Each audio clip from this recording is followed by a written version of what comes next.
Well, here we are at Mustang Island at the OFJ retreat for 2011. It is May the 27th. It is Friday afternoon, and we're celebrating the ordination of Deacon Bryan Rice to the Sacred Order of Priesthood. And this is our roundtable discussion, and we're going to discuss our journeys so that we can share it with everyone and they can share theirs with us. I'm Bryan Rice, and I'm very honored to be here this weekend. And I have, by many different means and many different graces, been led to this group. My discernment process for priesthood started about 10 years ago, but my spiritual journey started when I was 15, when I became a godfather. And I thought that was a great way to witness and to share my life and my love. And I had many people to influence to get me to where I am now, today. And whether family, friends have come and gone, nothing has been wasted. Every stone has been unturned, and I've found God in many different places. I feel very at home. I feel I don't feel alone anymore. Not that I felt alone in God, but what I wanted to say, really, for anyone out there who's had some type of mystical experiences or personal experiences that you can't describe, is knowing the oneness and the bliss of God. There's nothing like it. And 10 years ago, I felt a pull back to the faith tradition that I was a part of, that it was kind of moving away from.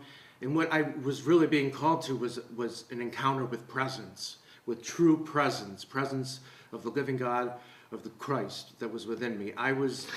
The living Christ within me was emerging, the Christ seed, the Christ flame, the sacred heart of Christ in my heart opened, many different perceptions opened, many different attitudes and abilities opened, and the more and more I heard priest in my heart, the more, though I was afraid of it at first, and I was a Roman Catholic at the time, and I was like, oh no, I don't want to be celibate, and I want to be a father, and I want to have kids, and I didn't think any of that was possible, to have both.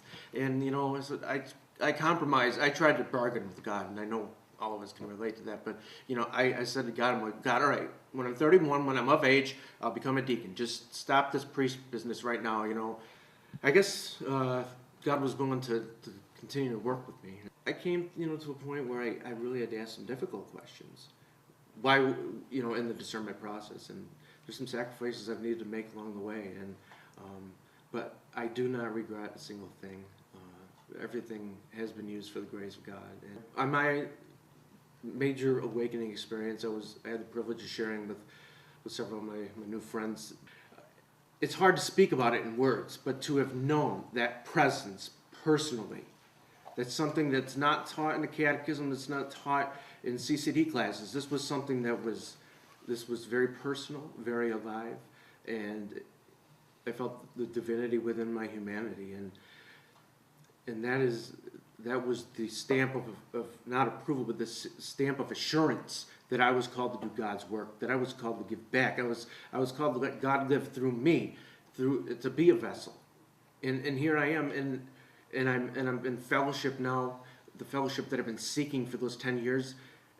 As a 20-year-old in the 20s, there was no 20-year-olds in the pews in the Roman Catholic Church, and I felt estranged and everything, but God I held on to his coattails, and he got me here. And I found people who share common experiences, and that's a wonderful thing. OFJ has just welcomed me with open arms, and I can't express greater thanks than I have already tried to. And it's a beautiful, beautiful thing that has come into realization, as I have come to realization of who I am through remembering that the God self within me, the Christ self within me is alive. So thank you. Sure. I just met Bryan this weekend, just yesterday, and only had spoken with him on the phone or through conference calls, and I thought Bryan was a fellow maybe in his 50s. I never asked Lee, how old is Bryan? And he's this young man that when I saw him, I thought, what a blessing that these young people are just so alive and so excited about, really experiencing that presence and being that presence and being so brave to, go against what's going on in the world. And I was really blessed by our conversations, and I know there's more to come this weekend. I can remember the first time that I received an email from Brian a couple of years ago, and he was going through this, he was inquiring about Order of the Friends of Jeshua, and so I promptly responded to him. We had a kind of an exchange, and of course he's from a different part of the country. We're all spread out. We're in Tennessee and Michigan and New York and Arizona and everywhere in between. So we communicate regularly via conference calling and emails and such.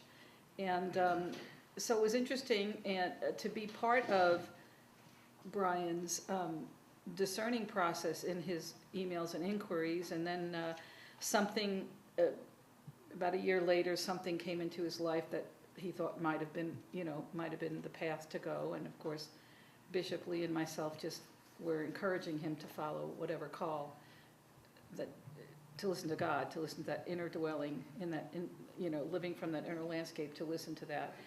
And so he explored all of those possibilities, and along the way learned a great deal, certainly.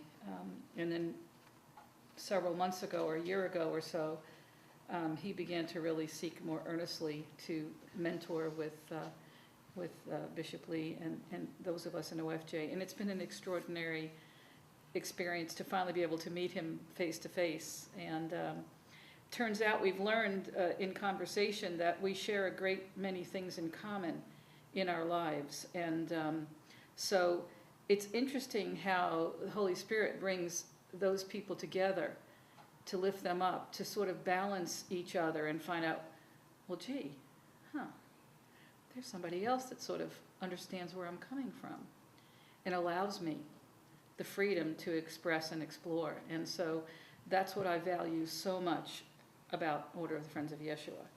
It's truly an inclusive, contemporary mystical group, for lack of better descriptions. There are really no words. The words are limiting, and we try to remain unlimited as we believe God is. So we are so delighted that Brian chose to come back into the group of consciousness of Order of the Friends of Jeshua, which is the embodiment of the teachings of the Christ, and has had a very positive experience with Bishop Lee, and is here, and just delighted to be here today. Wouldn't have missed this day for anything. So thank you, Brian. Thank you. I just want to say I'm really proud of what Brian has accomplished in his life. In our mentoring sessions, it's not so much, they're true mentoring sessions. We don't intend to impose beliefs on people. We want to facilitate the people's belief coming out in them. We want to facilitate Christ's emergence in their being, the way Christ wants to be in them. That's what makes OFJ different than most any other religious order. We are a religious order, but more than that, we are a spiritual community. We are a family. We've grown together over the years. We've come through a lot. Our spiritual transformations have been outstanding. And Brian has really been a part of that the past 2 years, and I'm really honored to ordain him this evening to the Sacred Order of Priests. I know he'll be a great priest.